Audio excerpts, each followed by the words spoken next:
नमस्कार विद्यार्थियों, मैं सवाई सिंह आपका अध्यापक विषय सामाजिक अध्ययन। इसमें हम इतिहास के विभिन्न चैप्टरों के ऊपर बातचीत कर रहे हैं, अध्ययन कर रहे हैं। प्यारे बच्चों, आज का अपना जो लेसन है कक्षा 8 के पाठ संख्या 2, जिसका नाम है व्यापार से लेकर साम्राज्य तक। व्यापार से लेकर साम्राज्य तक भाग 2 आज हम पढ़ने जा रहे हैं।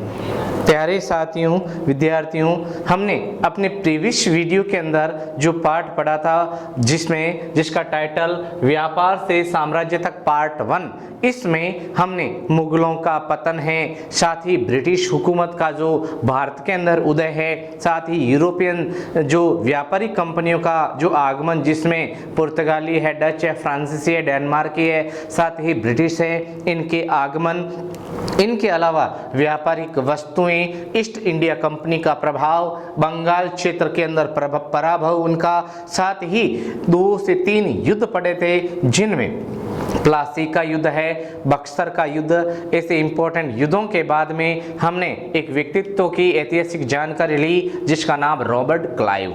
और आज हम पढ़ने वाले हैं इसी चैप्टर का अगला पॉइंट, वेलेज़ली। नाम हमें देखने को मिलता है लॉर्ड वेलेज़ली। लॉर्ड वेलेज़ली जो हैं, जब ये ब्रिटिश हुकूमत का गवर्नर जनरल बनकर भारत आया था, तब इसका अगर आपको कार्यकाल पूछ ले तो कार्यकाल इनका बताया जाता है 1798 से लगाकर 1805 ईस्वी। तो लॉर्ड वेलेज़ली ने ब्रिटिश हुकूमत को कायम रखते हुए अपनी एक नीति का अवलंबन करवाया समूचे ब्रिटिश उपनिवेश में। इसे सहायक संधि के नाम से जाना जाता है। अगर पूछ ले विद्यार्थियों कि सहायक संधि का सूत्रपात किसने किया, सहायक संधि होती क्या है, इसके बारे में हम विस्तृत चर्चा करते हैं। तो सहायक संधि का निरूपण करने वाला था लॉर्ड वेलेज़ली। लॉर्ड वेलेज़ली ने अपनी एक नीति के तहत सहायक संधि जो निर्धारित की थी। अब सहायक संधि होती क्या है, ध्यान से सुनना। जैसे ब्रिटिश यानी अंग्रेज अधिकारी। अब अंग्रेज जो अधिकारी हैं, ये भारत में आए थे कुल 40,000 लोग, और इन्हें जब जरूरत पड़ी है सेना की, तो सेना समझ लो आप 2 लाख, तो टोटल संख्या हो गई 2,40,000। अब इस संपूर्ण सेना का जो खर्च है, खर्च कौन वहन करे? अब खर्चे को भारतीय लोगों के ऊपर ही डालने के लिए जो संधियां की गई हैं, उन्हें सहायक संधि के नाम से जाना जाता है। अब सहायक संधि जो है यह किस प्रकार से थोपी जाती थी? तो देसी राजा सामंत जो ठिकानेदार होते थे, उन्हें ब्रिटिश अधिकारी ये बताते थे कि आपको किसी से डरने की जरूरत नहीं है, हम आपकी हर समय रक्षा करेंगे, लेकिन इसके एवज में आपको संपूर्ण खर्च, सेना का संपूर्ण खर्च उठाना पड़ेगा। इसे सहायक संधि के नाम से जाना जाता है। भारतीय सामंत जमींदार शासकों को बताया गया कि आप हमारे काम आइए, हम आपकी रक्षा करेंगे।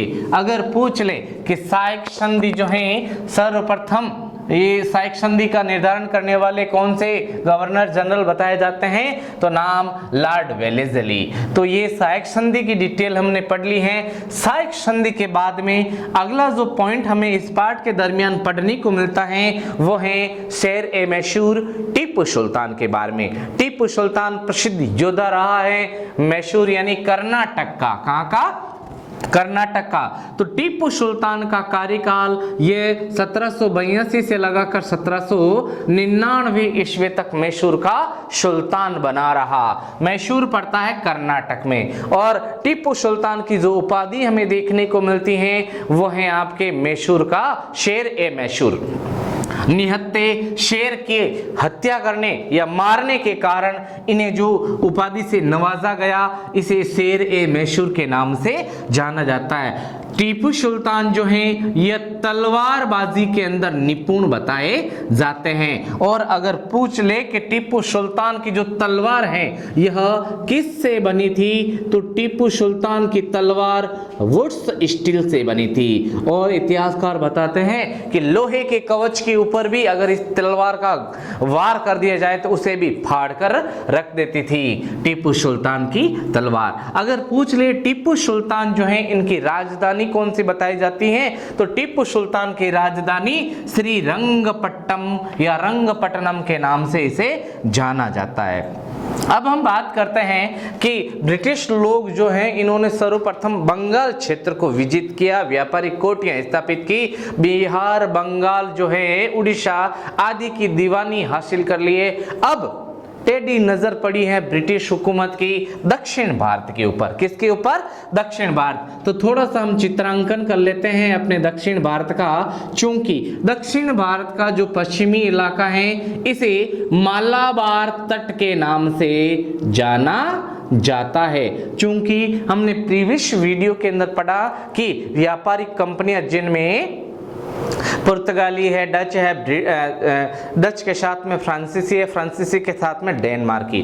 तो फ्रांसीसी जो लोग थे, व्यापारिक कंपनी थी, इनका जमावड़ा जो है यह देखने को मिलता है मालाबार तट के ऊपर। तो फ्रांसीसियों को मालाबार तट से हटाने के लिए ब्रिटिश हुकूमत ने टेढ़ी नजर दौड़ाई है दक्षिण अर्थात साउथ के ऊपर। चूंकि दक्षिण के ऊपर टीपू सुल्तान और उनके पिता हैदर अली शासन किया करते थे, और यहाँ जो ये मालाबार तट है यहाँ से कौन कौन सी वस्तुएं इंपॉर्टेंट बताई जाती हैं, एक्सपर्ट और इंपॉर्टेंट आयात निर्यात के लिए, तो बड़े पैमाने पर यहाँ पर काली मिर्च, इलायची, चंदन की लकड़ी बड़े पैमाने पर इसे निर्यात किया जाता था और इससे बहुत ज़्यादा मुनाफा भी इनको मिलता था। चूंकि इसलिए ब्रिटिश हुकूमत ने दक्षिण भारत को जीतकर यहाँ की व्यापारिक गतिविधियों को अपने कब्जे में करना चाहती थी। अगर पूछ ले कि टीपू सुल्तान के समकालीन जो ब्रिटिश गवर्नर हमें देखने को मिलता, नाम बताइए, तो नाम बताया जाता लॉर्ड कॉर्नवालिस। लॉर्ड कॉर्नवालिस ने कौन सी नीति का अवलंबन किया, नीति बनाई है, तो नाम है स्थायी बंदोबस्त, खेतों को एक करना। स्थायी बंदोबस्त टैक्स निर्धारित करना कहलाता है। तो टैक्स निर्धारित करने का जो कार्य जिस गवर्नर जनरल ने किया उसका नाम है कॉर्नवालिस। अब कॉर्नवालिस जो ब्रिटिश अधिकारी हैं, अब हम बात कर लेते हैं कि ये जो मैसूर है, मैसूर के क्षेत्र को कब्जा करने के लिए ब्रिटिश हुकूमत को किनसे आमना सामना करना पड़ा, और दूसरी कंडीशन जो है अर्थात मैसूर के शासन में जो इन अंग्रेजों का जो युद्ध होता है ये किन किन कारणों के कारण होता है, ये भी हम जरूर चर्चा करेंगे। यह हमने पढ़ लिया कि तत्कालीन जो ब्रिटिश गवर्नर है जिसका नाम बताया जाता है लॉर्ड कॉर्नवालिस, तो ये मैसूर जो है, मैसूर के ऊपर तत्कालीन जो शासक था उसका नाम बताया जाता है हैदर अली।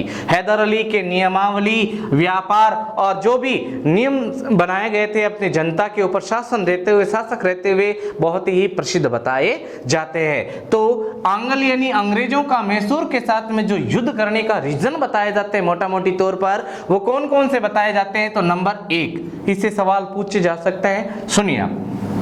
ब्रिटिश मालाबार तट के व्यापारिक गतिविधियों पर क्या करना चाहते थे, कब्जा करना चाहते थे, इसलिए इन्होंने मैसूर के शासक के साथ में द्वंद्व युद्ध किया। नंबर 2, मैसूर शासकों ने ब्रिटिश नीतियों के कारण, मैसूर के शासकों ने ब्रिटिश नीतियों के कारण, नीतियां कौन कौन सी बताई जाती हैं, जैसे गोद निषेध नीति है, रिंग फेस नीति है, व्यपगत की नीति है, इसके अलावा फूट डालो राज करो की नीतियां, इन सब से आहत होते हुए मैसूर के शासकों ने सौदागरों को यह एडवाइस दिया कि कंपनी के साथ में किसी भी प्रकार का व्यापार नहीं करना। इसके कारण बहुत ही ज्यादा क्रोधित हो गए ब्रिटिश लोग। आगे बढ़ते नंबर 3, तीसरा जो कारण बताया जाता, रीजन बताया जाता है व्यापारिक वस्तुओं पर प्रतिबंध। ये जो मैसूर के शासक हैं इन्होंने व्यापारिक वस्तुओं के ऊपर आयात निर्यात पर प्रतिबंध लगा दिया, जिनमें काली मिर्च, इलायची और चंदन की लकड़ी प्रमुख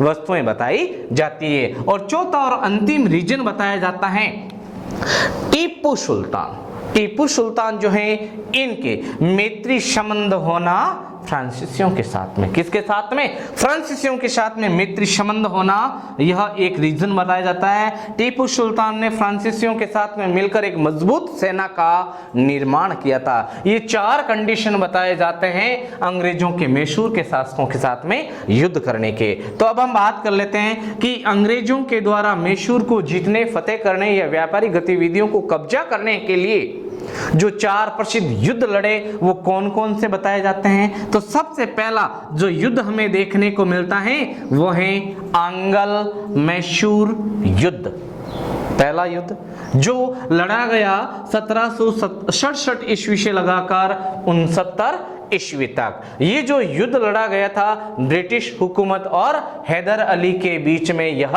युद्ध लड़ा गया था। नंबर 2, दूसरा जो आंग्ल मैसूर युद्ध लड़ा गया, कब लड़ा गया ऐसा सवाल पूछा जा सकता है। तो 1780 से लगाकर 84 ईस्वी के दरमियान ये युद्ध लड़ा गया। इस युद्ध के बदौलत इस युद्ध की भेंट चढ़ गया हैदर अली। हैदर अली लड़ता हुआ इस युद्ध के अंदर क्या कर गया? वीर गति को प्राप्त हुआ, लड़ता हुआ मारा गया। नंबर 3, जब पिता की मृत्यु हो गई, टीपू सुल्तान के पिता का नाम क्या बताया जाता है? हैदर अली। जब पिता की मृत्यु हो गई, हैदर अली की मृत्यु हो गई है, तब टीपू सुल्तान ने पूरी की पूरी शासन की बागडोर अपने हाथ में ली और तीसरा युद्ध अपनी परिणति पर आकर खड़ा हो गया। क्योंकि तीसरा जो युद्ध होना रीजन एक और बताया जाता है कि यहाँ पड़ता है त्रावणकोर। त्रावणकोर का जो किला है यह ब्रिटिश लोगों ने फ्रांसीसियों को बेच दिया, क्योंकि इसे टीपू सुल्तान लेना चाहता था। तीसरा जो युद्ध बताया जाता है ये बताया जाता है 1790 से 92 ईस्वी। और उसी समय टीपू सुल्तान के साथ में अंग्रेज जो विजय हो गए थे, हर युद्ध में इन्होंने विजय हासिल की थी। इनके साथ में टीपू सुल्तान के साथ में अपमानजनक संधि होती है। और नंबर 4, चौथा जो युद्ध बताया जाता है आंग्ल मैसूर फोर्थ जो बैटल बताया जाता है ये 1799 ईस्वी में हुआ। और इस युद्ध के अंदर लड़ता हुआ मारा गया है टीपू सुल्तान। और टीपू सुल्तान की मृत्यु के बाद में ब्रिटिश लोगों की हुकूमत है वो काबिज हो गई है मैसूर के ऊपर। अगर इस पार्ट को अपने विषय वस्तु से हम पढ़े तो टीपू सुल्तान को एक शेर के मापिक बताया गया। और इनका एक प्रसिद्ध खिलौना भी बहुत प्रसिद्ध हुआ था, टीपू सुल्तान का खिलौना शेर। अगर आपसे पूछ ले कि टीपू सुल्तान का जो खिलौना शेर है यह किस म्यूजियम में स्थित है, तो म्यूजियम का नाम बताया जाता है Victoria and Albert museum London. London के म्यूजियम के अंदर इनका जो खिलौना निर्मित था, जो एक सैनिक को दबोचे हुए हैं, उसे वहां पर रखा गया है। आगे बढ़ते हैं व्यापार से साम्राज्य तक। पहला पॉइंट हमने लॉर्ड वेलेस्ली पढ़ लिया, उसके बाद में टीपू सुल्तान। और तीसरा जो पॉइंट हम पढ़ने जा रहे हैं वो है आंग्ल मराठा युद्ध। मराठा जो है इनके साथ में संघर्ष किस प्रकार हुआ, मराठा के सर्वोच्च अधिकारी को क्या कहते हैं, इसके बारे में हम जानकारी ले लेते हैं। अब हम आगे बात करते हैं अगले पॉइंट के बारे में। तो व्यापार से साम्राज्य तक जो अगला पॉइंट हमें देखने को मिलता भाग 2 में वो है आपके मराठाओं से संघर्ष। पहले हमने मैसूर संघर्ष पढ़ा था, आंग्ल मैसूर संघर्ष, जिसमें 4 युद्धों की डिटेल हमने पढ़ी थी। अब हम बात कर लेते हैं मराठाओं से संघर्ष।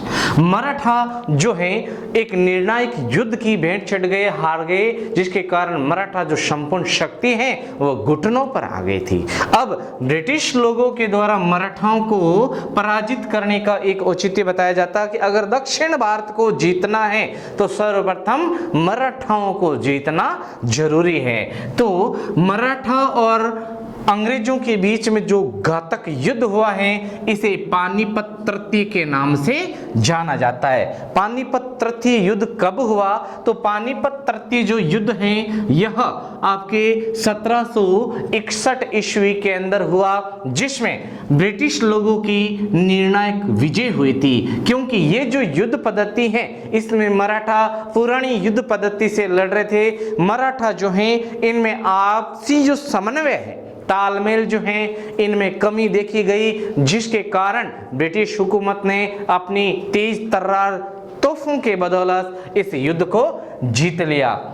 अगर बात करें कि उत्तर भारत में तोपों के प्रचलन की, तो बाबर ने शुरू किया। अगर बात करें दक्षिण भारत में तोप जो है चलाने का प्रचलन जो है वो पुर्तगालियों ने शुरू किया था। तो अगर पूछ ले प्यारे विद्यार्थियों आपसे कि पानीपत प्रथम युद्ध कब लड़ा गया था, किन के बीच में लड़ा गया, तो पानीपत प्रथम जो युद्ध है यह इब्राहिम लोदी और जहीरुद्दीन बाबर के मध्य। पानीपत द्वितीय जो युद्ध है यह अकबर और हेमू के मध्य। पानीपत तृतीय जो युद्ध है यह 1761 ईस्वी में मराठा और ब्रिटिश लोगों के मध्य, ब्रिटिश सेना के मध्य हुआ, जिसकी निर्णायक विजय हुई है ब्रिटिश लोगों की। बात करते हैं पानीपत तृतीय से पहले जो मराठा साम्राज्य है, मराठाओं की एक ऐतिहासिक जानकारी कि मराठा मरता या मारता, लेकिन समन्वय होना भी बहुत जरूरी है। तो मराठा साम्राज्य जो है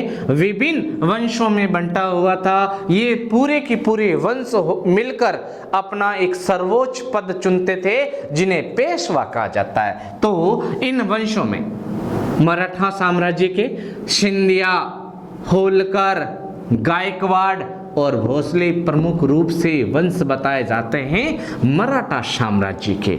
और अगर इन तीनों के जो प्रमुख लीड पर्सन जो हैं उसे किस नाम से जाना जाता, जो सर्वोच्च मंत्री भी कहलाता था, उसे पेशवा के नाम से जाना जाता है। सिंधिया, होलकर, गायकवाड़ और भोसले, इन चारों राजवंशों की तरफ से एक सर्वोच्च मंत्री, जिसका निवास पुणे में स्थायी निवास होता था, जो पुणे में बैठे हुए अपने दरबार के अंदर उचित कार्य करता था और अपने शासन से संबंधित गतिविधियों को क्रियान्वित करता था।